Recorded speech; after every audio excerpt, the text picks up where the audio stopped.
don't cry for me. Don't you cry.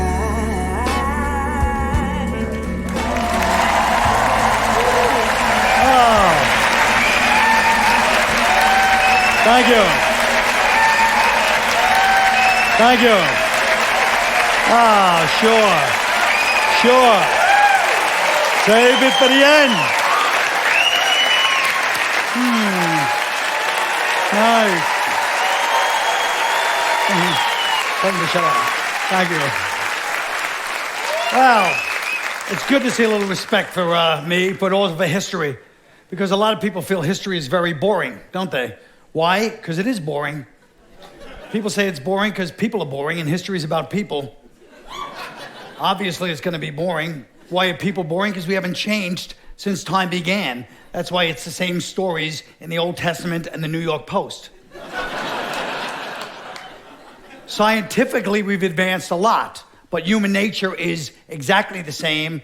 That's why nanotechnology can isolate a single strand of DNA and stop a global plague, but we still need guards at the zoo so nobody tries to jump over the fence and kick the polar bear in the balls just to be a YouTube sensation. We can show images like that with the Hubble telescope, but we still need signs on restaurant bathrooms that say employees must wash hands. Nobody tries to make a sandwich right after they wipe their ass. But the question is, why are we like this? War, genocide, annihilation. With all the progress, where's the progress? Charles Darwin talks about survival of the fittest. We're the survivors. All right, we're not the fittest, but it's something else about us, and this is no offense. We're the descendants of the pricks. Our ancestors are not the people who starved to death waiting their turn. That's why we're all still here. We're not the after yous, we're the after me's. We don't like to share. Even a hospital, the one place we would share, we all have people we love that are sick, suffering, dying. No. I go to the hospital to visit my aunt who's dying in the hospital, go in the room, another family in there with somebody they love, sick and suffering. I say hello to them, pass the little white curtain to my family. First words out of my family's mouth, don't talk to those people, they're assholes. You shouldn't have said hello to those people.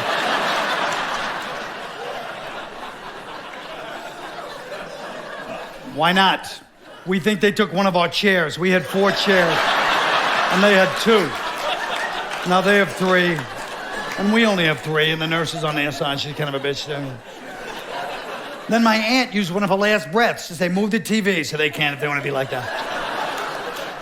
So if you can't share a hospital room, how are you going to share the Middle East? You can't even share the elevator. You ever get in the elevator, you hit 12, somebody else gets on 1 second later, they hit 8. It's like, Jesus Christ. Assholes on this elevator. I let you in my elevator. You see I have important business transpiring on 12. You've got some bullshit happening on 8. I don't know what it is. You seem like a bullshit person. I can't believe the lack of consideration. There's enough for everybody. That's another lie being disproved there. There's enough for everybody. No, there's not. Mothers know this. Mothers understand this on a primal level because your mother goes to the supermarket, picks out the freshest vegetables, the ripest fruit for the family. If somebody ever asked her, what about the vegetables and fruit that don't look that good? She'd be like, I guess they're for some other family, huh? I'm here for my family. I think you get here earlier than me next time. That's how it works. The supermarket exposes the bloody battlefield that life is. We have to casually browse through the slain remains of the animals that weren't able to defend themselves as well as we were. That could easily be us up there, and chickens checking out our expiration dates. Then you go to the checkout, put down the divider sticks, marking your territory. Somebody reached over you like, you want to lose a hand? Get out of here. Every line is like that. Go to the ATM, that's a serious place. You have to get money for food, for survival. Somebody takes too long at the ATM, you start looking at the other people online, thousands of years of DNA starts kicking in. Like, is there a leader here, or is somebody going to do something? Or... a tribe starts to form. It's only a matter of time before someone's being flung around the ATM cubicle like a squirrel in a Rottweiler's mouth. So we're tens of thousands of years before the ancient Greeks. The world's almost empty, but apparently there's still not enough for everybody because you have groups of cavemen walking into each other's villages, knocking shit over, trying to bang the women, trying to steal the food. So now you need leaders to defend yourself. How do you find leaders? Just like today. You don't find them, they find you. I still have friends that try to tell me they're in charge. I'll say it right to you. You need somebody like me to call you on your shit. Thank you. That's just what I felt was lacking in life, was a covertly hostile, marginal friend to supervise my behavior. Thanks. My friend winks hello when he sees me like that. We're grown men. He's like, what are you, the captain of the football team? I'm the freshman cheerleader. Oh, God, he noticed me. Like yourself. But back then, it's before language skills, but you knew who was going to run things because their posture told you where they were in evolution. These guys got their asses kicked by those guys, got the beat down by them guys, got knocked out by this guy because obviously he's in charge. He's standing there like that. Everybody else has the body language of a blogger. Now this guy's in charge. He's like, the food's going to go over here, all right? Weapons here. We're going to go to the bathroom over here, and I can't believe I still have to say this. If you're going to touch the food after you go to the bathroom, you wash your hands, please. It's 20,000 BC. Do we have to put up a sign? Come on. Get it together. Everybody's on board, except there's always the one guy who's got the defiant stance like that, like, I don't know. The leader's like, do you have a problem? You want to say something? Nah, man, you know everything, I guess. Do your thing, you know. They end up in a fight to the death. And you still have friends to this day you'd like to kill for their body language. Your friends that stretch when you're trying to tell them a story, you know. Because that always makes you feel important, you know. You're not enough. They have to multitask to make you worth their while. They're like, go ahead, man, I'm listening, go ahead. Like, well, then my sister tried to kill herself. That's fucked up. I'm glad you can incorporate it into your workout, because that'd be a double tragedy if she killed herself and you pulled a muscle running in the park. I don't know if I could live with the survivor's guilt in that combination. Some people just never evolve to where language matters. They act everything out. They grab you when they're talking about grabbing somebody, or they poke you. They always have a story where they reenact something on you. But people that are walking by don't know you're not the actual person. They always raise their voice at the wrong time. I told the guy, I said, you don't touch a 7-year-old boy, you pervert. Oh. People are walking by. What did he just say to that guy over there? I don't care if you're his uncle. You don't get in a bathtub. All right. We explained to these passerby, I'm an actor in your story playing the part of the child molester. And last week I was the jerk off at the dry cleaner. It's a repertory company, really. And, you know. So it goes on like that through the Sumerians, the Babylonians, the Old Testament, mindless brutality and instinct, until finally one guy coming home from another brutal battle stops at a lake to get a drink of water, looks down, sees his reflection in the lake. He's got a bloody beard. He's got animal skin, human gristle. He's got a necklace with eyeballs on it. He's like, wow, is this how I'm coming across to people? Because this is not who I am. I'm a good person.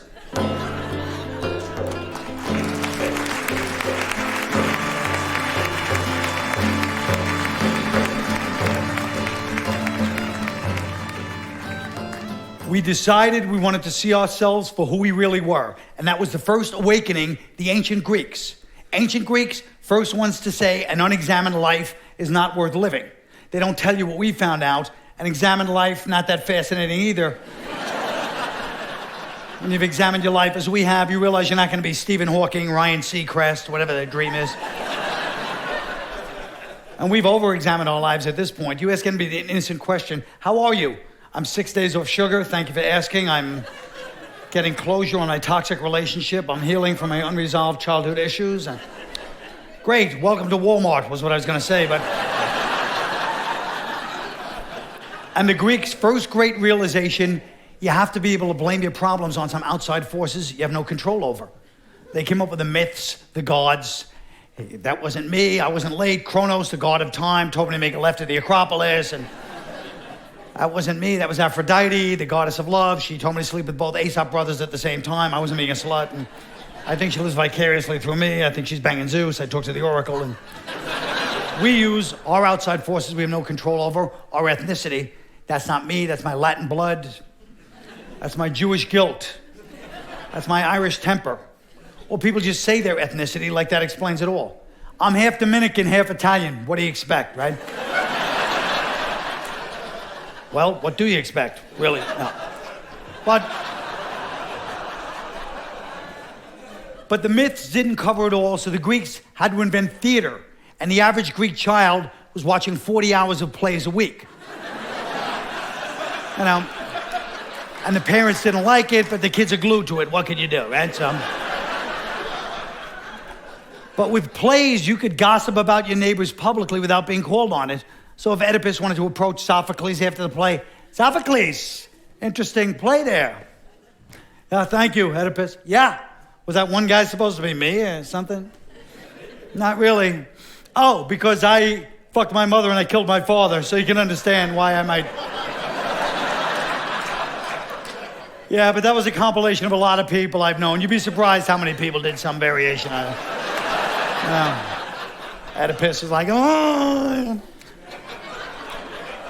But at least they watched nobility, epic plays, kings and queens, Antigone on her knees, crying over the loss of her dead brother. No! We watched Snooki on her knees, crying over the loss of her cell phone. No! No, my freaking cell phone! I hate this house! My cell phone's gone! I swear to God, I hate it here. Oh, what am I... Oh, no, wait a minute, I found it. It was in my hand. Don't worry about it. I found it. Because back then, everybody wanted to be deep. Everybody wanted to be a philosopher, a poet, a playwright. Throughout history, there's been this unspoken competition, smart guys versus tough guys, for who's going to be popular with the girls, society in general. So smart guys did well, the Age of Reason, the Renaissance. Tough guys, the Machine Age, the Industrial Revolution. Even today, this guy works for Google, that guy's got a Harley, a neck tattoo of a handgun. Girls are still conflicted about which one makes a better life partner. Let's be honest, ladies, but you know. But back then, it was the smart guys. But like anybody else, they couldn't just be smart. They had to start showing people they were smart. Suddenly, they come up with the poses. They're like this, you know. That one. People are like, oh, he's good, look, you know. They started to feel like they transcended human behavior and ego, but they were passive-aggressive and competitive, just like anybody else. When Socrates died, one of his last statements was, I know now that I know nothing. Kind of a dick move, right?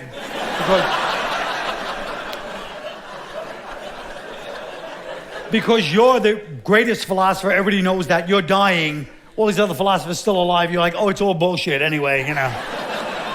These guys have to do damage control just to make a living now, you know. People are coming up, is that it? Was it all bullshit? No, I know what he meant by that, we talked about it. You know, it's similar to something I once said, you're never in the same river twice, you know. I'll be talking about it tonight at the Parthenon, 2 shows, 4 drachmas, amphitheater style seating, of course. But the Greeks made the same mistake that we make. They continued to do the same thing even after it stopped working. You can't think your way out of everything, and we do the same thing. Example, our economic collapse. All the great economists get together every year, have these giant summits, conferences. None of them see this collapse coming. Why? Because they hold the economic summits in Davos, Switzerland. So that's Plato's cave. That's Plato's cave theory right there. Because Plato's cave theory is if you live in a cave, all you see is shadows, that's your reality. So if you hold economic summits in Davos, Switzerland, that's going to be your reality. The economists are out all day, they come back to the hotel. I was out, don't worry, the economy's fine. I was talking to people and walking around, everything runs on time, I don't know. Picked up the Swatch for a pretty good price. If they held the economic summits in Haiti, they would come back to the hotel, shut it down. I don't know what we're doing, but it's not working. So whatever we're doing, it's all... Your reality is based on your perception, your angle of what you see, of course. Aristotle, the other of the big 3 philosophers, brilliant guy, but he believed that slavery existed because some people are meant to be slaves. Of course he did, because he's successful. All successful people believe there's a rhyme and reason to the universe. Things happen the way they're supposed to, more or less. You know your successful friends, they lecture you. They point right in your face. Listen to me. You make your own luck in this world. That's when you hope a bullet ricochets off a wall and catches them right in their neck. Like, oh, lucky for me you were there. I was going to get shot, but your throat got in the way and saved me at the last minute. I still have friends that try to make me their slave, dictator friends. They give you little assignments when you go out. You think you're out as equals. No. They're like, hey, don't let me forget my jacket. Seriously, I'm leaving it right there. That's a new jacket, okay? Keep an eye on it. I got it. You go over there and drink and socialize. I'll watch your jacket, and should be a night to remember. I have friends that call me, wake me up. I just woke up too to put me to work. Hey, man, how is it out? They steal your windows last night, or what happened there? How's traffic? Let me get in the chopper, and I'll get back to you. When you're talking to somebody, a third person's name comes up. Hey, when you see him, say hello for me, will you? Really, in the age of texting, you still need me to act as a messenger and deliver your hellos on foot? Is that it? Give them my best. Is that your best? A message from me to them, that's your...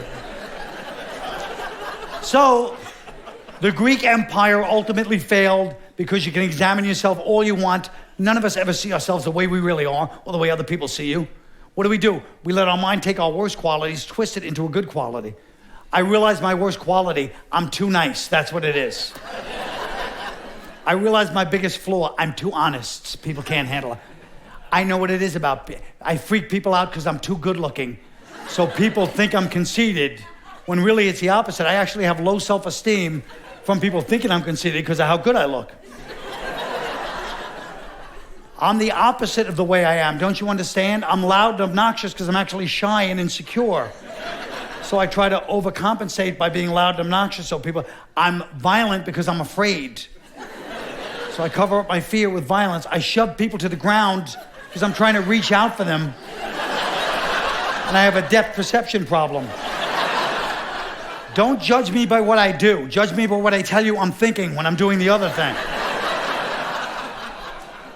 I have a lot of problems. I'm too nice, I'm too honest, and I'm too good looking. So when I walk out the door in the morning, I've already got 3 strikes against me.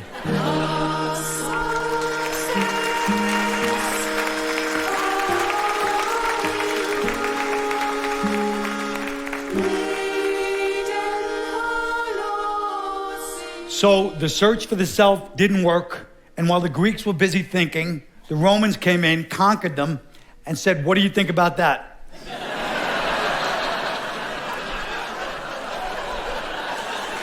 So now the smart guys have to lay back for a while. The tough guys are running things. And the Romans, tough guys, legitimate, builders, didn't do a lot of questioning, didn't like questions. Italians don't like questions. Some philosopher would walk up to a group of Romans. What is the nature of man? What are you, a cop? The first port city was Rome, right outside of Rome. So it's the first international port. All the countries that existed sailed in there to trade. So 50 different languages are being spoken. So these guys, longshoremen, had to come up with a universal language that everybody could understand and communicate with, which they did, by the way. The gestures that they still use today. After a few trips into port, people started to realize this meant, what are you breaking my balls for? I told you, you don't dock the boat here. I wasn't working last night. I didn't take no golden calf. Don't even look in my direction. Say, all right, I recognize you. I didn't know who you were. Now you can leave the boat. Say, here's your marble, all right? You know. I wish he'd come off that boat and say that to my face. I'd crack him over the head with a Doric column right now, this kid. They were the first skilled laborers, the Romans, by which I mean they got paid for labor. Before that, all labor was done by slaves. So these guys wanted to differentiate between themselves and slaves because they're proud union, local XVIII, whatever. And so they watched the slaves, and they noticed when the boss told the slaves, everybody back to work, slaves jumped back to work, scared. So these guys, to differentiate, came up with the union pause.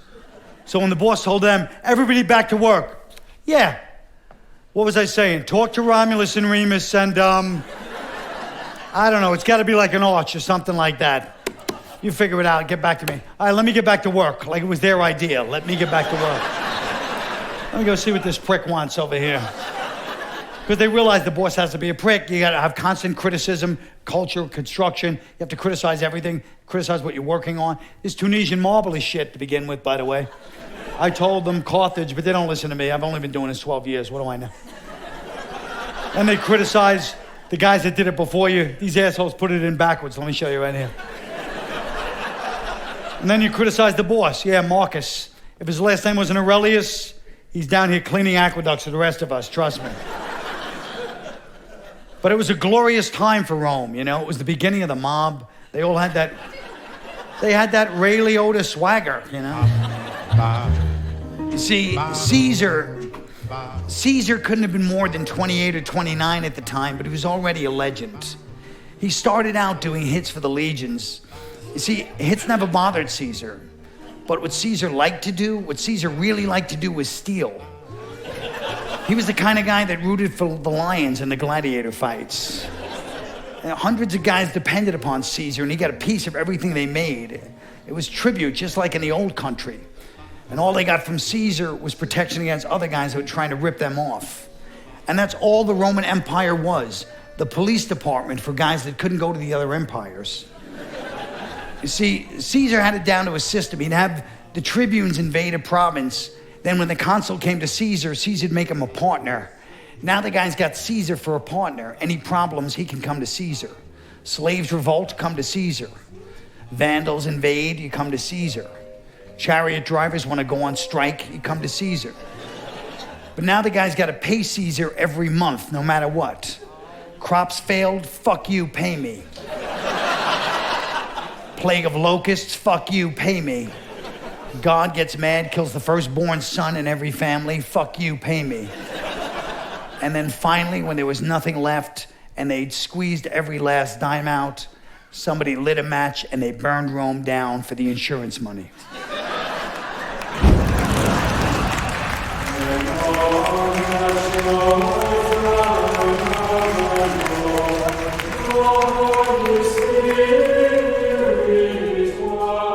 So now, for the next 800 years, until the Renaissance, the Holy Roman Empire, which is really just overcompensating for the Roman Empire's decadence. Because they saw what happened in the Roman Empire, the orgies, vomitoriums, the killing of Christ, the total destruction, reduced to rubble. So the Holy Roman Empire was like the children of alcoholics. They saw what that lifestyle did to the parents, so they rebel by wearing purity rings, listening to Christian rock. And the Holy Roman Empire is about priests, martyrs, morality plays, and jewelry. Jewelry, a big part of it, because it's all these big guys in red robes wearing the iced-out baller bracelets. You look at a picture of St. Peter's Basilica from the Middle Ages, it looks like a Death Row Records release party from 1997. They're like, yo, Monsignor, that medallion's fat, kid, where you get that, you know? We took that from the Mongol horde, that's how we do in Avignon, son, you know? They make it, we take it. And morality plays were very big, because remember something, these are very simple, primitive people. So they'd have a problem in society, they'd write a play about it, give the play a happy ending, and feel like that solved the problem in society. Of course, we do the same thing with our movies where the white teacher goes in the hood, and the kids learn from her, and she learns from them, and gets the Academy Award every 5 years, everybody feels good. I'd like to be in one of those movies, I know them so well. I got my briefcase and my sweater, enthusiastic the first day, but all the other teachers are already jaded. They're like smoking in the teacher's lounge, you know. These kids are animals, you can't help them. That's not true, you know. You just gave up. Then I go into the classroom. At first, even the kids don't like me. The girls in the back, like, I didn't learn nothing from this white teacher. You know? But then I start dropping knowledge so they understand learning can be like relevant to them and kind of hip. I'm like, you kids are always talking about gangsters, right? Well, let me tell you about somebody else who used to be a gangster you didn't know was a gangster. Albert Einstein was a gang, but you don't even know that because you don't pay attention, you know? My kid's like, no, for real, Albert Einstein was a gang? I never even knew that, you know? Yeah. Only he didn't have to use a gun like you cowards. He used a microscope to get through to people, you know? Like, yo, that don't really make sense, but, you know... You kids call each other pimps. You don't even know one of the greatest pimps of all time, James Monroe, when he pimped Europe out of half of America with the Monroe Doctrine, you know? Yo, that's fascinating. Yo, that's fascinating. Now they're enthusiastic about learning, you know? So now we're finally, after study, we're ready to go to the white school for the big debate up against the white school. You know, but then my kids never been out of the hood, so they're kind of nervous and uncomfortable. They're in a white school, like straight thugging, robbing people, knocking lockers. I'm like, stop being so uncomfortable while we're here, please. You know? But then my worst thug has to give a speech at the end that combines what I've taught him with what he learned from his own life experience and makes everybody cry, and we win the debate. He's like, yo, I guess in many ways, Copernicus, nobody believed him. That's like nobody believed me. They accused me of shoplifting. I ain't even do it that time, you know. I never liked snitches, but I realized this country got saved by a snitch. Paul Revere, when he said the British was coming, technically he was snitching, but, you know. We win the debate, then we go back to our school triumphant, but it's bittersweet, because I'm leaving at the end. I'm like, kids, we learned a lot from each other. We solved the racial problem, but I got, you know, I'm leaving at the end of the year, you know. Now the kids are like, no, we love you, Mr. Q, you can't leave, you know. I'm like, I know, I love you too, but I got a job at that white school. Now wait, hold on. That's not why we went over there. No, that's not why we went over there. That was a coincidence. I put applications in about 22 schools, and it just that one popped up. You kids don't know the way the school system works. And then, of course, you have the martyrs, the other Holy Roman Empire, the martyrs, Catholic martyrs. I admire them. They died for their faith. They got shot by arrows, pulled apart by horses, drowned, burned alive. I'm sure they loved it, too, to a certain extent. Well, because they're martyrs. Martyrs are martyrs, you know. That's what they live for. You know your martyr friends, every time you see them, something just happened. You do not want to know how I got down here today, all right? That's how these martyrs were. They'd come in. I came to Galatia because St. Paul called me. I said, Paul. I call him Paul. I said, Paul, what can I? He said, I said, all right, I'll come. I'm not supposed to travel. I got the slip disc. I'm working on 3 hours sleep. I still got the leprosy. And St. Damien was going to heal me. It's the only day he could see me. It doesn't matter. I'm here for you. I'm here for you. I'm a vessel for Christ, that's all. I'm just a vessel. And priests, the other great invention of the Holy Roman Empire, the priest. And another great example of doing the same thing the same way, even after it stops working. I guess priests could fall into that category. To this day, despite the billions of dollars they paid out in lawsuits, there are hundreds of headlines, you're still supposed to go in the darkened booth and tell your deepest erotic thoughts to a guy that might have a poster of Justin Bieber up in the rectory. I mean,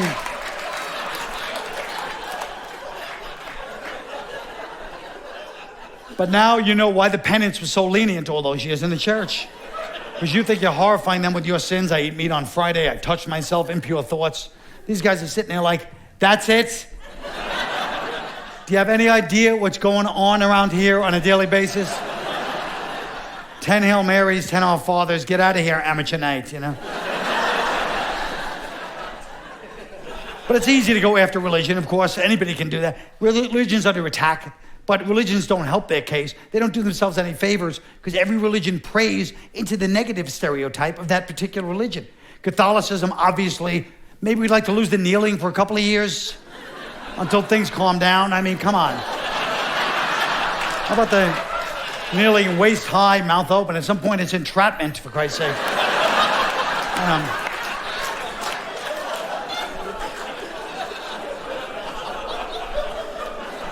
Then you got Judaism. They praise scrutinizing a book. Like you could just see them thinking, there's got to be a loophole in here somewhere, you know? Then you got Islam. Islam prays like they know there's going to be an explosion. Duck! Fire in the hole, everybody now.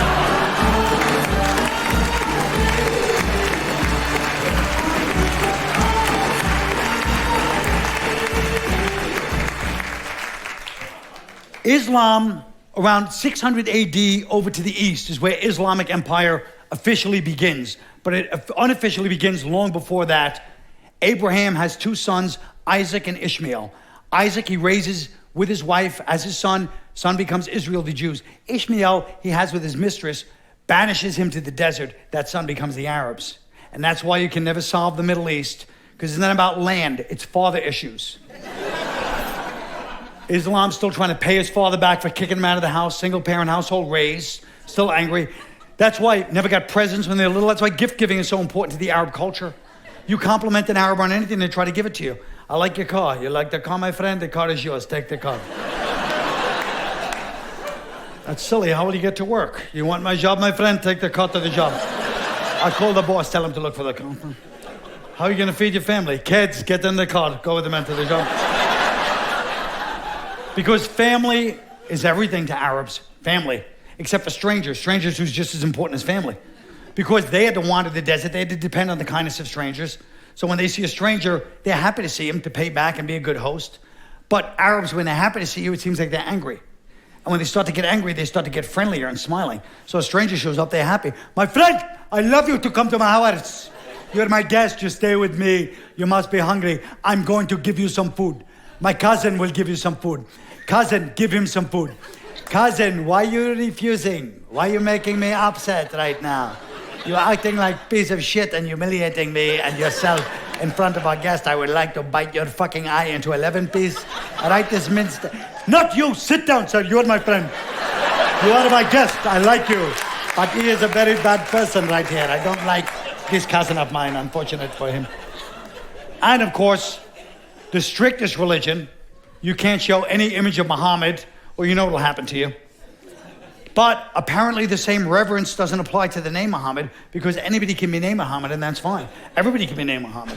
This is my friend Muhammad, my neighbor Muhammad, his two sons, Muhammad, I always forget the younger one, forgive me. Yes, Muhammad, thank you. My brother Muhammad, but he spell it with a U. I get confused myself sometimes.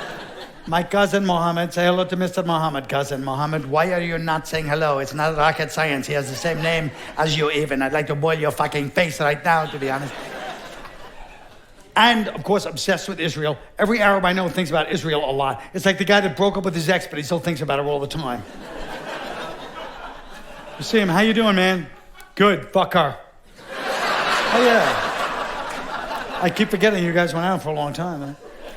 But you're doing good now, you got the oil, right? I mean, yeah, I know, it makes me laugh because she's so screwed up and she doesn't even know it. And it's like Israel is like, I mean, nobody knows what a bitch she is except for me. I see her the way she really is. I don't even think about it. You brought her up, that's the only reason we're talking about it, you know? So why did she mention me or something? It doesn't matter. It's like Israel doesn't even exist to me. I swear to God, that's how I feel now. I'm over it. And of course, Israel, the Jews haven't changed since the Old Testament. They're exactly the same as in every chapter of the Old Testament, they're like the Jews of today. They start complaining. Then they start arguing with their relatives. Then they debate God at some point because they always think they know the best way to do everything. Then they get turned into pillars of salt, which is a Jew's worst nightmare because of the sodium.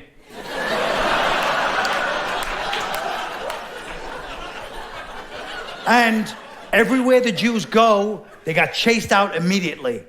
That's why shalom means hello and goodbye.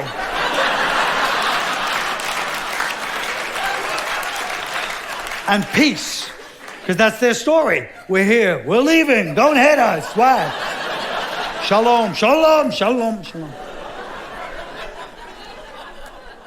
And talk about Islamic, there's still things we can learn from the Islamic culture, like repression. We could use a little repression in this country. Right now, we're so sexually jaded. A nude woman for thousands of years was the epitome of sexuality. That doesn't turn any guy in here now, nudity. You have to have your own personal internet subcategory to be sexually turned on. And they have every category: drunk girls, stoned girls, hairy girls, shaved girls, barely legal, over 60, college girls, community college girls, girls that left school for a year to work, but they're thinking about going back. But they're not, you know.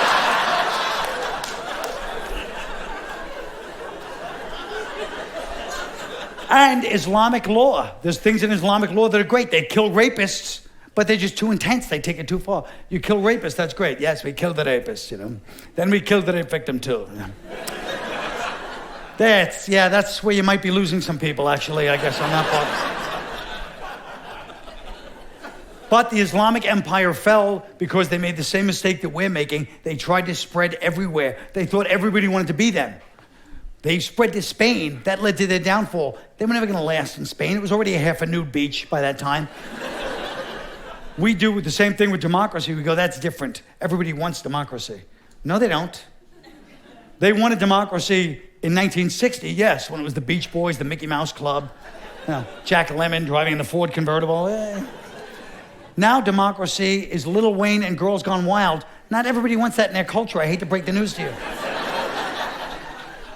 Lil Wayne, a millionaire musician, comes out of Rikers Island, threatened to shoot people just to keep his musical credibility among his peers. You didn't see that in 1960. Tony Bennett getting up in concert. Just in time, I found you just in time. Ladies and gentlemen, you know this next song is out to that snitch-ass bitch, Mel Torme.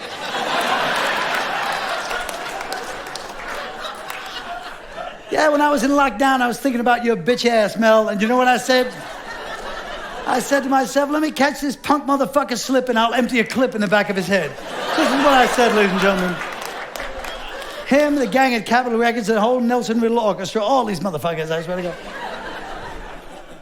Our culture looks crazy. We're trying to spread democracy to Afghanistan. That's like the wild girl at the wild party trying to get her wallflower friend Afghanistan up to dance. It's like, get up, dance. I don't dance, you know. Do a shot. I don't drink. Show your tits. Show my tits. I just started showing my eyes 2 years ago.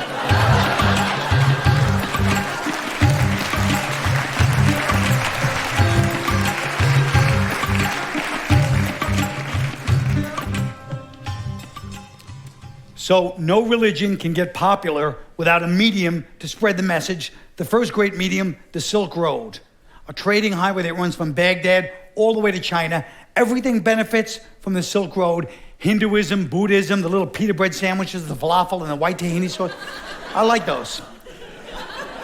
All became popular on the Silk Road. And a country that benefits the most is India, because it's sitting right in the middle of it, and it looks colorful. The rest of the world is in black and white. India's got purple dyes, makeup, earrings, thick, shiny hair.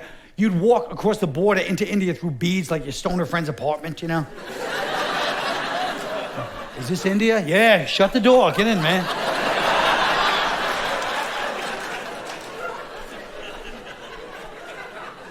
And all these religious prophets are moving up and down trying to sell their religion to you, proselytizing, and people wanted something to think about because you're on a road on your camel for 800 miles. They give you something to think about. It's like talk radio when you're driving. Like, hey, you hear that guy Sid Arthur? That was interesting what he said about the ego, you know? He's on afternoons 3 to 6 on the Khyber Pass. I like him, you know? And salesmen, the first salesman, which became very significant, because they broke it open for the empires accidentally because they made people let their guard down to strangers. Before that, if you saw a stranger, you'd try to kill them or you'd run. But these guys came in, they were likable. They were complimenting you. No, you never heard anyone say anything nice to you. They'd come in, look at this family. I love this family, look at him. Look at the father, I love the father. Look at the son, he looks like Lord Vishnu, the brother, doesn't he? He's got the nose like Vishnu. Look at the sister, she's beautiful too, the whole family. Where's the mother? Get her out here, I want to sell. I said hello to the sister. Where's the mother? Where's the mother? That's not the mother, that's the sister. That's the mother? She's the mother? Get out of here. What are you people, crazy? What are you putting the water around here? You look young, you should be selling me, for Christ's sake. And people like them. They're like, I like these people, you know. So they had their guard down when the empire showed up. They thought they were more salesmen. They came in, hello, are you a salesman? Sort of, no goods or services, but taking everything you've got, congratulations, you're now a subsidiary of the Dutch East India Company. Hello. Because Holland came in and took over India. They took India public. India is the first publicly owned company. International, they sold stocks in Venice. I mean, it was the first one because they took over India with economic aggression because they were smart, Holland. They realized economic aggression would work because military aggression had failed because armies didn't scare India because of reincarnation. The Huns, Mongols would come in there threatening, we'll kill you. And it won't be the first time I have died, so do whatever you like, you know. If that is going to make you happy. Because yesterday and tomorrow it was the same word in Hindi, kala. So they'd come in there, Genghis Khan, take over the country, call a meeting with the head of the place to try to scare him. We wouldn't even show up. They'd catch him the next day. Where were you yesterday? I came today to be early for tomorrow. What difference does it make? Yesterday is tomorrow, today is last week. Don't you understand? It is life's paradox. When you subjugate us, you're only subjugating yourself. To submit is to defy, you see, and to rebel is also to accept. So there is only the present moment, no tomorrow, no... I'm sorry I brought it up. Let's get out of here. These guys, too verbal. Let's go somewhere that people don't speak. Even today, reincarnate, they worship the cow. Everywhere else in the world, people kill the cow. Not just for food, but we hate the cow. Because the cow's the only non-phony out of all of us. Not just human beings, other animals, bees, beavers building dams, spiders weaving webs, birds chirping, singing. It's all just busy work, so nobody has to face the emptiness of existence. Cows do no work. They don't even smile, they just look like, fuck this. It's all bullshit, that's what I think. We get mad, try to humiliate them, pretend to put a bell around their neck, like, yeah, this'll cheer you up. Oh, I get it. Now I got a stupid sound to go with my stupid look. All right, do whatever you want. Doesn't change what I just said. It's still all bullshit. I accept it, though. Do your thing. We love India in the West. We try to be like India. We love the language and the idea of it, but it's not our nature. We like acceptance, spirituality, but we're just more aggressive. We try to be like them. I come here to yoga class to get centered. I always put my mat right here. Who's the bitch that put her mat in?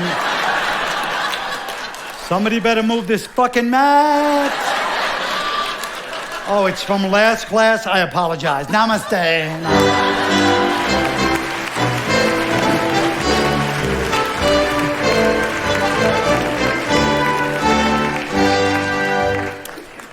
Finally, one country conquers India militarily because they conquered everybody militarily, England. The British Empire, at its peak, controlled 1/4 of the world's population and landmass. This, by the way, is a little goddamn country. One of the smallest countries in history. How did they do it? It was not military might. They had something far more powerful. They had contempt. They tapped into people's insecurities and their low self-esteem. They would show up in your country, polished boots, beautifully pressed uniforms, shine swords, and just walk around. Really? And this is where you live? Oh.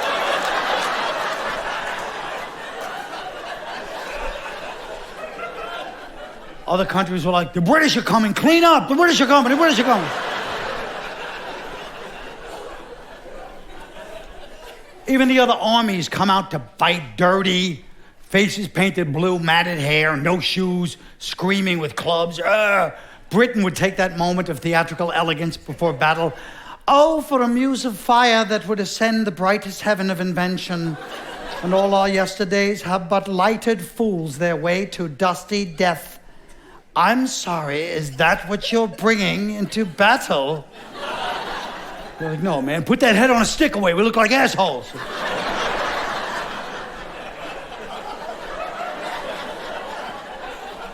I mean, they'd break for tea in the middle of battle. That's power right there. Arrows flying. They're like, oh, it's 4 o'clock. They just had a way of doing things, but they became too popular, like us. They overfranchised. Quality control suffers. Profits go down. They ended up with a bunch of weird, bad versions of England, like Canada. Or you just see remnants of the British Empire. You go to the middle of an African village, there's a fish and chip shop. Guy's got a bowler hat and umbrella. It hasn't rained since 1837, meanwhile, but... Or Trinidadians playing cricket, they don't even know why. They're like, I don't like this game, Just keep playing, But I admire the British Empire, because the people around them were jealous of them, they didn't give a shit. To the east, Holland never invaded them, just stared at them with those blue eyes for 200 years. That can be unnerving, To the north, Scotland, Mary Queen of Scots is up there like a crazed Mrs. Doubtfire, chopping people's heads off, Oh, yes, there is. To the west, Ireland, they made their feelings clear how they felt about Britain, I believe, writing 18 poems a week for 500 years about how much they hated them. Let me ask you this, what rhymes with get the fuck out of Ireland, you British bastard?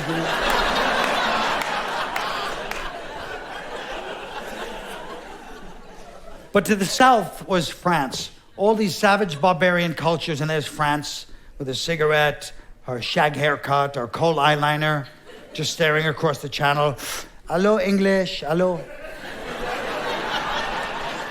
Everybody wanted to be with England. England wanted to be with France. France gave them that great double message. They do better than everybody, like the 2 kisses on the cheek. Mwah, mwah. Yes, no, come, go. They drove the king mad. The king would just stare across the channel. Oh, France, she doth teach the torches to burn bright, hangs upon the cheek of night, The general or the war council come back trying to cheer the king up with all the other conquests. My lord, we've taken the Ottoman Empire. Parthia, Sardinia will fall. We've got the Barbary coast. And what news? France. No news, my lord. No news. They tried to impress France. Look at my navy, my castles, the crown jewels. France worked them, of course. It's all very nice. Obviously, there's an attraction here, but... It's complicated for me right now, There's other things I can... England even left the Catholic Church and started the Church of England to get divorced, probably for France. I've left her. We can be together now. Nobody asked you to do this, so don't put it on me. And of course, France lost their empire because of one sarcastic comment. Only France could lose an empire based on sarcasm, by the way. Just think of how much bloodshed could have been avoided if after "let them eat cake," Marie Antoinette could have typed LOL. Okay, so there you are. It's ridiculous. And England, desperately trying to heal from the breakup with France, they don't want to be alone, starts compulsively conquering, 6 wars, 3 inquisitions, palace intrigue. I will poison my cousin, sleep with my niece. I will sack, ravage, and pillage. They get obsessed with fashion because they feel that makes them closer to France because France is so fashionable. What have you brought me back from Middle Asia? Satin, silk, Tibetan wool. No, not that Germanic cloak. I look like a fucking housefrau when I tried that. The war council's worried about the king. What do you do when your friend has a bad breakup? Try to get him to get dressed up, go out, meet new people. That's what they did with England, with the king. My lord, let's get dressed up. Let's go out and put down that uprising in the colonies. Yes, but what to wear? I know, red coats. My lord, it's impractical, will be exposed. No, but it's a statement, don't you see? Red, we are your blood. Your blood runs through us, Mother England, and so forth. Do it. And they lost the colonies because, my lord, we've lost the colonies. Really? How? Well, for one thing, they definitely noticed our red coats, my lord. I told you they would. Also, my lord, they had allies. Whom? France. Which France? Not my France. England ended up drunk on the banks of the English Channel at 3 o'clock in the morning, yelling across, France, you betrayed me. I will destroy you. I will burn your crops. I just need to talk to you. Can you come out? France was getting out of bed with Italy. Che si dice? Who's that? It's only some boy who lives near me. I don't know what is problem, English, why don't you take a hint? I'm not interested in you. You're drunk. Go to bed, English. But when you wake up, if you want, you may give me a call.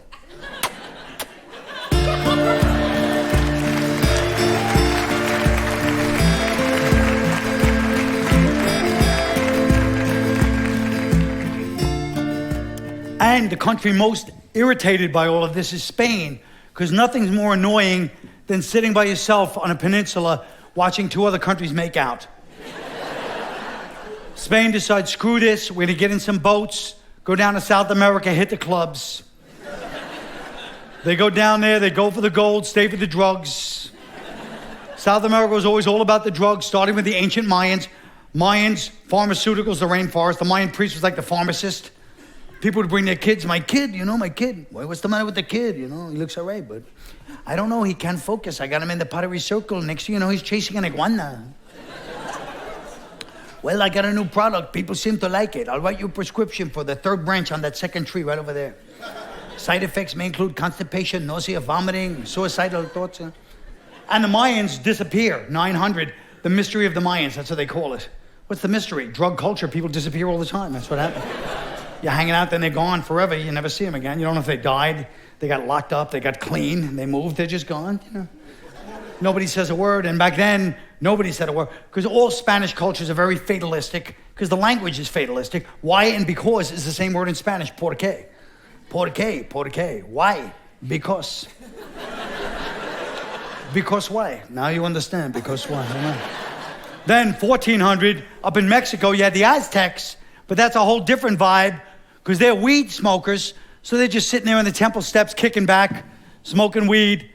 A bunch of Mexican dudes on the world's largest stoop, if you will, sitting there. Girls are walking by on the way to Central America, you know. Mommy, you're migrating. Where you going? You gotta migrate. You can't say goodbye. You're leaving. You can say goodbye. You ain't gonna say hello. I like that 2012 tattoo. Give me a smile, or my world's gonna end also, you know. And they end up like all pot smokers. You become irrelevant. You become a little obsolete. You lose track of time. When's the last time we accomplished something? We built this temple 300 years ago. I thought that was about 4 years ago. You serious right now? Then you had the Incas up in Peru, 1,200 coca leaves, cocaine. So they have a whole different vibe. They have art, architecture, astronomy, mathematics. But they also have beheading, cannibalism, human sacrifice. Because that's cocaine, gives you the best ideas and the worst ideas simultaneously. And they ended up building a beautiful civilization based around the harbors, but they couldn't even enjoy it. Because they screwed up. Cokeheads don't spend any time outdoors. They were inside the temple doing coke the entire time. Instead of worrying about the danger coming from out here, you're worried about the danger of this guy doing more than his share of coke. That's all cokeheads talk about. I mean, that guy does a lot of coke with the Incas. We're not going to run out that easily, but come on, you know. I mean, I'm Montezuma. No me diga lo que puedo que hacer, but if you told me I'm doing too much, I don't need to smoke coke to have a good time, you know what I'm saying? What about the other half? Somebody going to break out the other half? Finally, Montezuma goes out to get some air. Nobody's been outside for 8 months, meanwhile. Looks out in the harbor. Spanish Armada's out there. 50 ships, hundreds of these conquistadors in these weird acid trip helmets and uniform. He's got 30 priests holding up giant crosses staring at you silently. It's like the kid that gets high for the first time. He goes back to his house. All his relatives are there for some reason.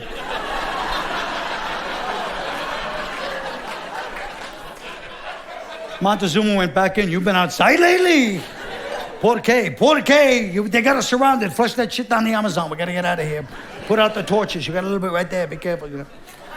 Drugs kill them just like they're killing us. Same thing. Trying to be happy just like they were. They were trying to be happy. People say America's soft now because we're always trying to be happy. That's why everybody writes books about our founding fathers, saying our founding fathers be embarrassed by what we've become. They were real men. Meanwhile, our founding fathers are the ones that started this Dr. Phil shit because they put pursuit of happiness in the Declaration of Independence. No other government ever made it their job to cheer people up. Before that, we were fine. We're farming, eating, surviving. But then 1776, these bastards go, but are you happy? You know, now that you mention it, I don't know that I am 110% happy, and you brought it up. Now, what are you going to do to fix it? And now people fix it themselves, at least. You go up to anybody, what are you up to? 20 milligrams of Zoloft for my depression, 30 milligrams of Cialis because I can't get an erection because of the Zoloft, 18 milligrams of Concerta because I have to be able to focus to keep the erection when I'm on the Zoloft combined with 300 milligrams of Wellbutrin to offset the shaky leg syndrome I get from the Concerta, and 2 Ambien so I can fall asleep at night instead of thinking how I'm a depressed man with a constant erection and a shaky leg. Oh, well, thank you for shopping at Walmart.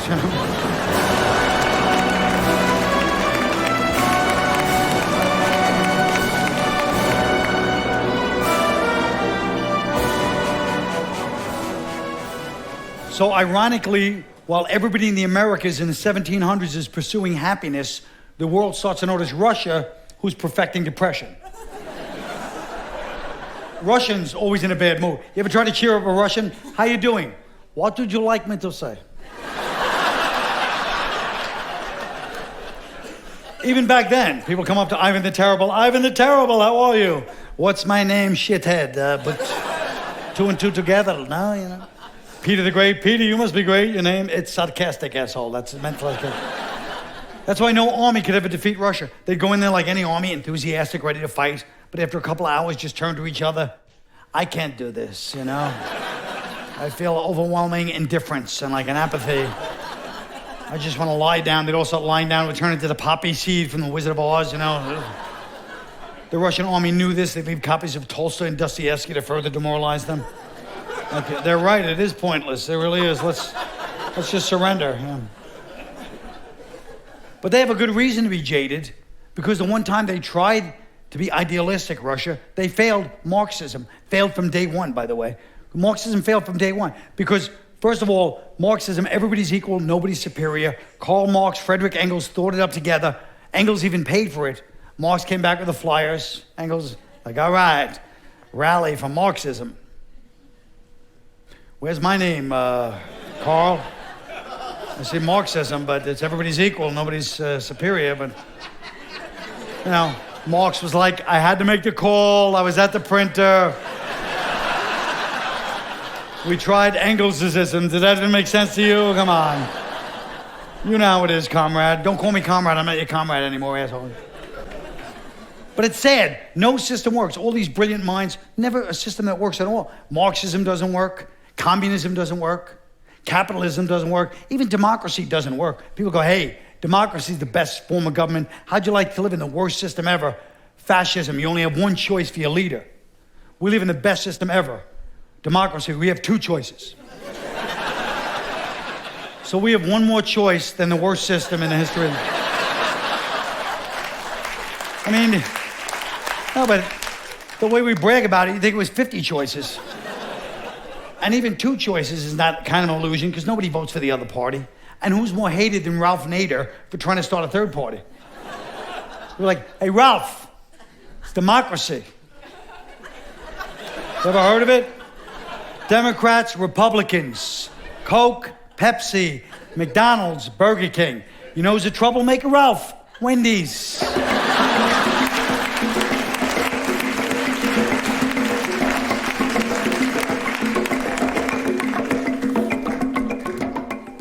Now, the 1880s, European peasant class starts to get a little restless. European leaders see the spread of communism in Russia, decide that people are right, we should be more generous. Let's share with our people. What should we share with our people? Let's share Africa. Africa had been around since the dawn of man, but now Europe started to look at them differently, like your friend's little sister that grew up and got hot. They're going, have you seen Africa lately? I never looked at her like that before. She got a lot of natural resources over there. Africa, of course, easy to take over, constantly infighting with each other. It always looked like 6 Brooklyn high schools letting out at the same time. You know. They're like, yo, you want to do something? And they communicated by drumming, which doesn't help. That's confusion. Yo, you hear this shit? They're starting shit with us again, I told you. And Africa, when Europe came in, missionaries, explorers, Africa had precious metals, minerals, gemstones, and Africa violated street rule number 1. You never wear your shit on the outside when there's people around you don't know. Just like when the rappers and the athletes go to the club, whatever city they're in, they go out to the club, the local stick-up gang sends scouts in to see who's in there. They can try to rob them when they come out. That's what Europe did. The scouts came back and said a T.O. or Pac-Man Jones. Europe's like, who's in there? Angola's in there. He's got on tungsten. Sierra Leone's got on diamonds. The Congo's got on uranium, rubber. What about Somalia? No, he ain't got nothing. He tried to rob us. Keep away from that crazy bag. And tribalism killed Africa. It made them great, but they kept doing it when it stopped working. Just like us, dissent and debate made this country great, but now it doesn't work. We still keep doing it because we think that's what makes our country good. Now it's not even dissent and debate. It's all just bad-mouthing. Not just red state, blue state. Who, friends and family. Who do you badmouth more than the people you love the most? And when do you badmouth them more than on your way to like a celebration of love, like a wedding or something? Because you have to go see them. You're driving down to a wedding, badmouthing all the people you're going to see the whole way down there, just so you don't accidentally do it in front of them, and spend the whole time there gathering up new material for the ride home. Right? You ever do that? You're driving back, car load full of people, bad-mouthing the balls of all the people you just left. Then as you start dropping people off, now you start bad-mouthing them, because now it's their turn anyway. They're barely out of the car. You're like, take it easy, good to see you. What the fuck was that all about? They're still waving at you in the rearview mirror. You're shitting all over him. He's even worse than last year. Then it's your turn to get out of the car. You're like, I'm not getting out of this car. I'll sleep all over. And no one's saying you shouldn't badmouth people. Of course you should, but there's a time and a place. The time is 9 to 5. The place is work. There's nothing else to do there. But even there, you can't be the first person to badmouth Because whoever you say it to will use it as leverage against you, even if they agree with you. You can't be like, hey, that new guy Joe's a piece of shit. They'll tell. You have to act concerned, like, what's up with that new guy Joe? Is he cool? Or... Your friend doesn't take the hint. I don't know, he seems like a nice guy to me. Me too. I just... Finally, they give it up. Well, he's a little pushy, if that's what you mean. It's close enough to what I mean. Come on in, shut the door. Let's talk about that. He is pushy. I was going to suggest we push him out the fucking window after work. Now people badmouth you on Facebook, online, behind your back, in front of your face. Behind your back, in front of your face, simultaneously, I'm talking about. By muttering. I'm helping my friend fix his car, so I screwed it up a little bit, you know. So I go, I'm sorry, did I screw that up? He's like, no, I screwed up by trusting fucking idiots, I swear to God. Are you talking about me? Not you, just everyone's an asshole, I know that, but...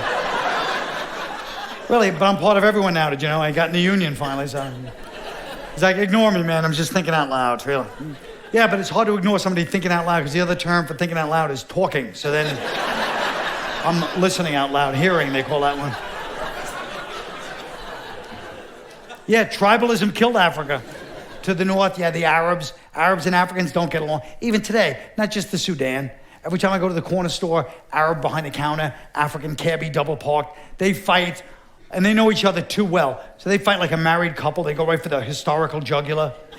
The African's like, you pay me, instant lottery, you pay instantly. This is why God put you in the desert. Nobody want to be around Arab people, I swear to God. No. And the Arab is like, everybody know Africa broke always because you never have money. That's why you better live in jungle 2 more years, motherfucker, I swear to God. Better fighting And then East Africa, West Africa don't get along. I was talking to this West African, so I compared it to East Africa like it's the same thing. He went off. But you know, West Africans are French educated. So they speak in essay form. That's how they talk. They give you the title of what they're going to talk about, and then the supporting arguments underneath. It's like, East Africa is not like West Africa. Why? First,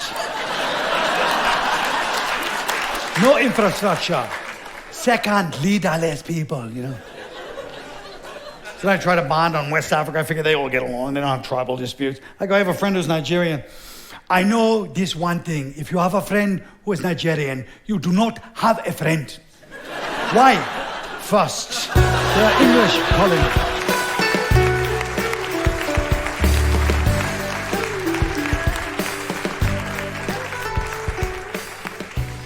So, Africa, 55 countries infighting. They're polar opposite halfway around the world. China, always unified. One leader, one party, one haircut. Always poised to be the next great empire. Work was their only drug. They could figure out everything except how to stop working. Starting with the Great Wall, which I'm sure when it began was just going to be a wall. Because the next longest wall in the world, I believe, is 14 feet.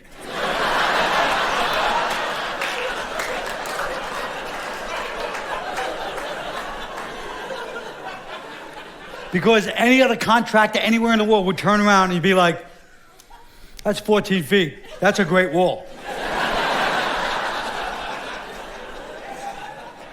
China, they work, they don't pretend to do anything else. They tell you, here's your job. That's the farm. That's your row. You go down the row, no vacation, no sick pay. Don't even look around. You want to take an hour off to have a baby, that's fine.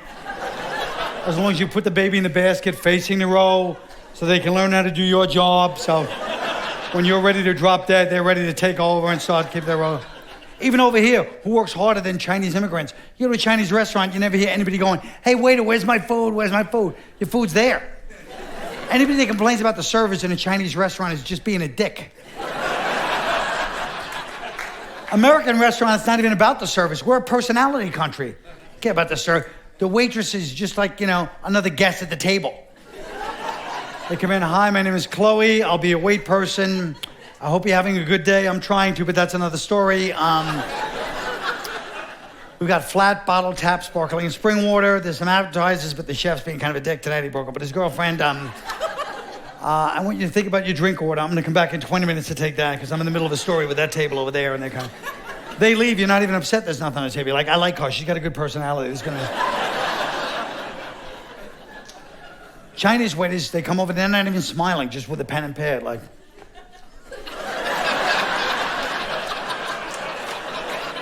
What you want?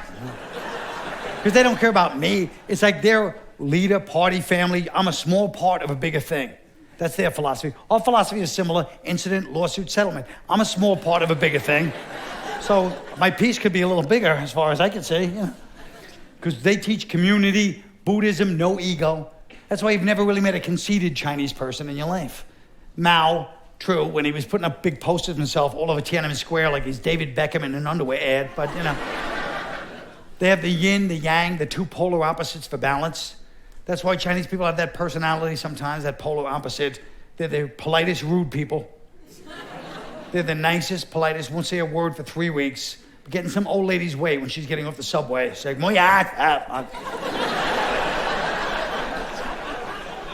Old people, because old people feel good, because they respect they let old people live with them till they die.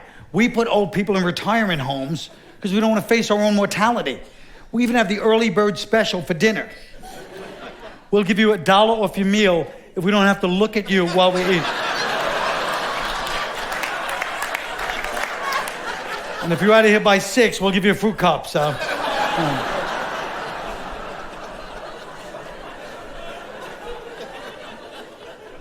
Yeah, China did everything right. They always do. Their one weakness, like a lot of workaholics, they love to gamble. And they gambled with us on the big real estate credit defaults. A couple of years ago, they lost trillions. We owe them a couple of trillion. That's why every time we lecture them on human rights, you can see it in there. You know, when you owe somebody money, it's always in the air. No matter what you're talking about, that's in the air.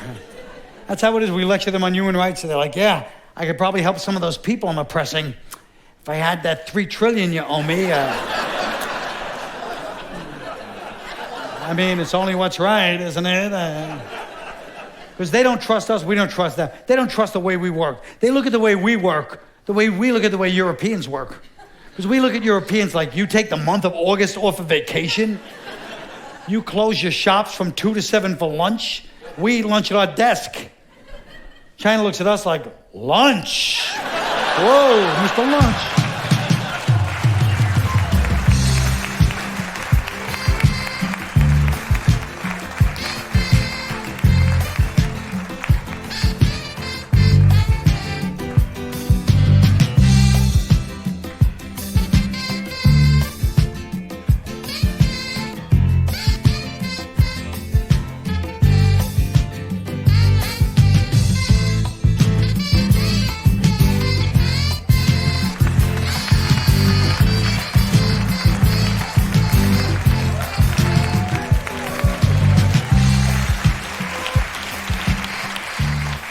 And they all came here. America, the bouillabaisse of the fallen empires.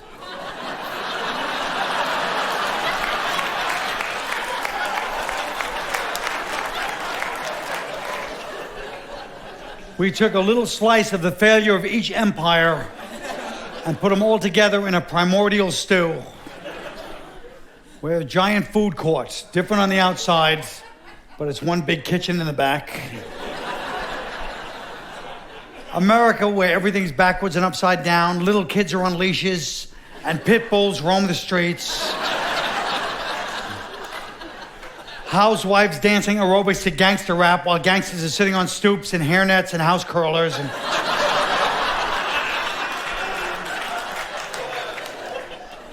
we send all our jobs overseas while people come over here from overseas looking for jobs here. But people still risk their lives every day coming over here, climbing mountains, scaling walls, running roads to get a job at one of our gyms, picking up our towels, watching us climb fake mountains, scale fake walls, run fake roads. They probably think we're making fun of them, but we're not. We're just doing what we do, reenacting life as we live it. That's what we like to do. We reenact life. We come home from work, watch people work for entertainment. What a hard day at work. Let's watch this guy run a drill press for 20 minutes. What do you think? What did you do today? I did this, but I want to see him do it too, you know? What do you want to do for dinner? Let's watch people cook and see what they do. What do you want to do for fun? Watch people play poker. They were in Vegas having fun. Do you want to play cards with me? No, you weirdo. Don't look at me. I have to watch these truck drivers on an icy road. It's very important. Yeah, the American empire. People always say, is the empire in trouble? We're not even in trouble. Never mind finished. I'll worry about the empire when I stop seeing magazines on newsstands, how to lose those 5 pounds. Most other places don't know what those 5 pounds is. Yeah? Their magazines, articles, how to find foods, how to climb out from under the rubble in 5 easy steps, and a pair of shoes, this guy has them. We're still doing pretty good. That's why we're worried about global warming. You think anybody else gives a shit about global warming? What, are you gonna go to the Sudan? Hey guys, we know you're just getting cars and air conditioning. Don't use them for a while. I'm serious right now. Okay, why not? Because we use so many. It's kind of a funny story, actually.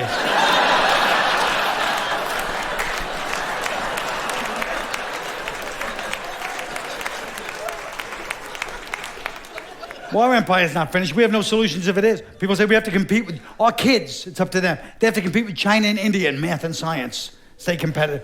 First of all, the only kids over here that would have a chance to compete with China and India in math and science would be our Chinese and Indian kids to begin with.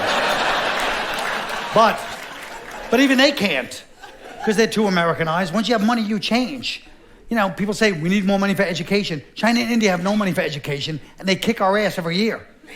Money has the opposite effect. Studying is something you do when there's nothing else to do. When you have money, you're partying, sexting. When are math and science going to compete with sexting? I'd like to see that day, because when I was growing up, all we had was spitballs, and half the kids failed because we were too distracted by them compared to math and science. And ironically, the only place that really still is beautiful, clean air, fresh, beautiful mountain ranges, clean water, rivers, lakes, is Canada. And nobody wants to live there. But it's not me saying it, just. Even when people sneak across the border through Canada into our country, Canada goes, we've got jobs here, social services, liberal immigration policy, healthcare. That's nice. I'm gonna take my chance in that giant fucking Ruby Tuesdays anyway, but.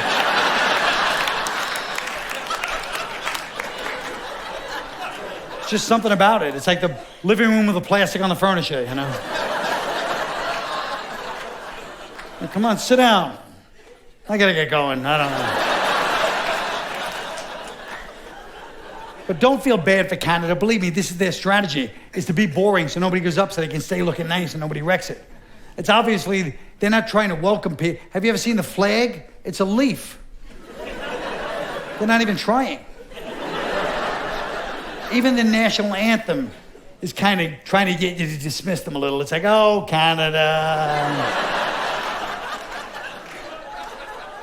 And you go up there, they all speak French. When did that start? I'll tell you when it stops the minute we leave. I guarantee it.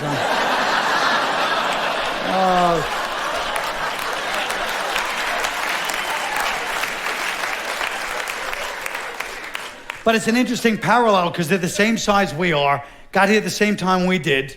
But look at our country, it's all fucked up. You look at a satellite photo of our country from outer space right now, it looks like that old mug shot of Nick Nolte. It's kind of woozy, the hair's all messed up. You can tell it used to be really young and handsome, but it's still trying to party, wearing a Hawaiian shirt. Hey, you know. Party's over, Nick. Yeah, somewhere in the last 15 years, we turned into the alcoholic drug addict brother of Canada. They're always sitting there like that, kind of looking, not really judging. Once in a while, they have a couple of Molsons, get a little crazy, put on some Sarah McLachlan. Woo, you know. Our country's the guy that gets drunk, accidentally spills his drink all over the Gulf of Mexico. Oh, shit, hold on a second. And then, you know, when you try to clean it up, you always make a bigger mess. I got it. You know. No, you're spreading it around. Oh, shut up. I'm not fucking...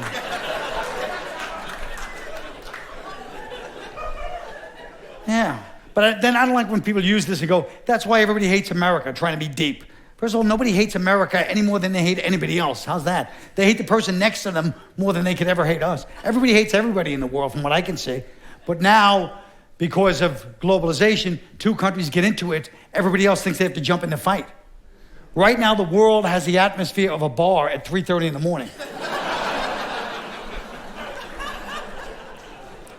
A couple of years ago, what happened? Somebody just sly rapped us. We're in a bad mood. Somebody hit us. Somebody comes in the bar. The other country's telling us Iraq's in the parking lot. He says, he's got a gun. We're like, what? He's got a gun? We go outside. You got a gun? Let me search you. Get over here. He's like, I ain't going to search me. I don't have a gun. We know there's going to be a fight. We start looking for our friends. We look for France. She's our friend. She's not even in the bar. She's in the back smoking a cigarette, talking shit about us. America, have you seen her lately? She got fat. It's hilarious, We go, Germany, you like to fight. You haven't had a fight in 50 years. We're letting you back in the fight. Come on. I don't wish to be back in the fight. I have changed. The last fight, everyone ganged up on me and I got some muzzle over less kickings. I'm not full of this. Well, like England, fight. England wants to fight. Yes. Yes. Summon your sinews. Conjure up your blood. Cry havoc. And let slip the dogs of war. Just curious, will France be joining us?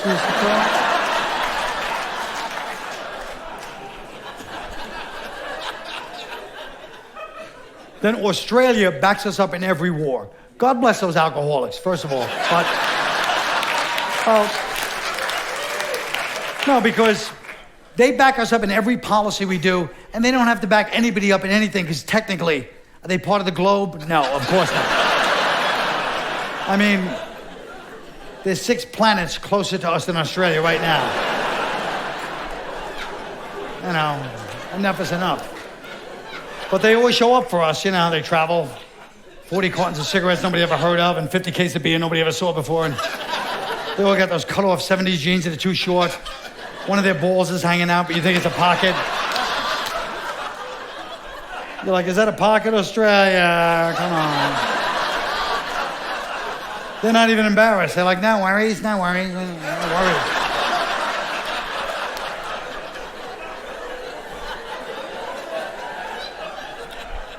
But they always show up for us. America, we need help here. Thank you, I was just going to call. I didn't have his number. I don't know.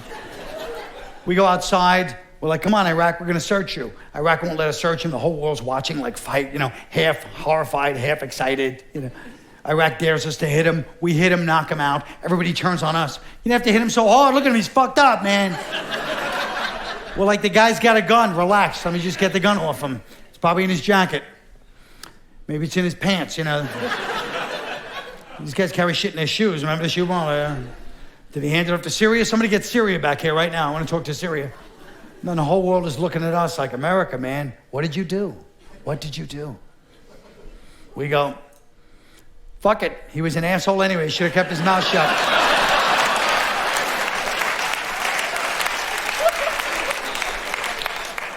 Now, Afghanistan, we had a little scuffle with them before. They're the one that probably sly-rapped us. They start going, America, I can't kick anyone's ass anymore. We're like, what'd you say? You want us to come back over there? Is that it? Russia goes, don't do it. Don't do it. I'm telling you, I still have a limp from that little fucking empire killer, Architecture bastard that he is. You know what I mean? We try to call the bouncer. He's busy with Egypt. The whole world is fighting. Africa's in the middle of a world war for 15 years. Nobody even goes near it right now. It's like the hip-hop club down the block. Even the cops are scared to go till emergency. They're waiting for emergency services to come, North Korea's leaning on South Korea's car when they come out to leave,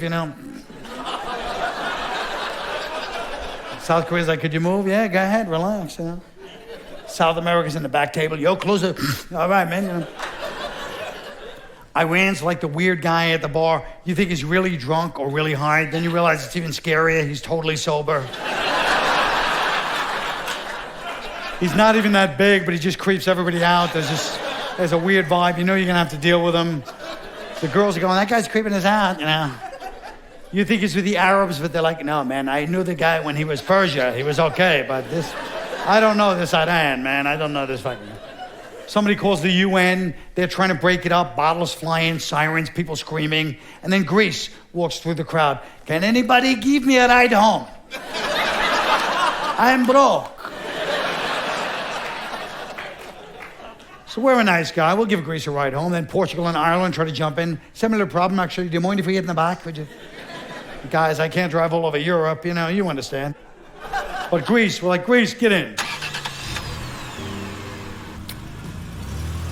Some fight back there, huh, Greece?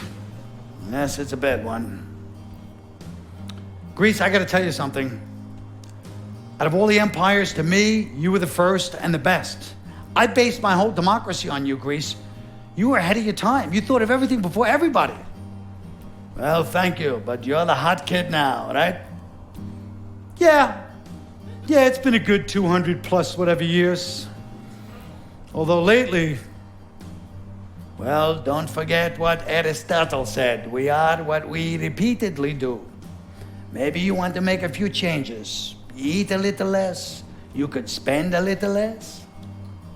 Yeah, no. That's definitely not it, but I'll think about it out of respect for you, Greece. Thank you. This is you, huh? America, you've come a long way. Don't screw it up now. I won't, Greece. Thank you. That's good advice. It's great advice. Look who I'm talking to, the first and the best, Greece. You're a wise and ancient man. Thank you. Take care. I love you, Greece.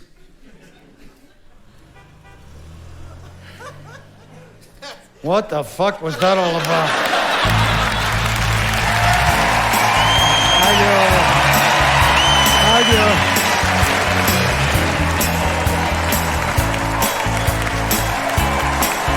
Yes, thank you.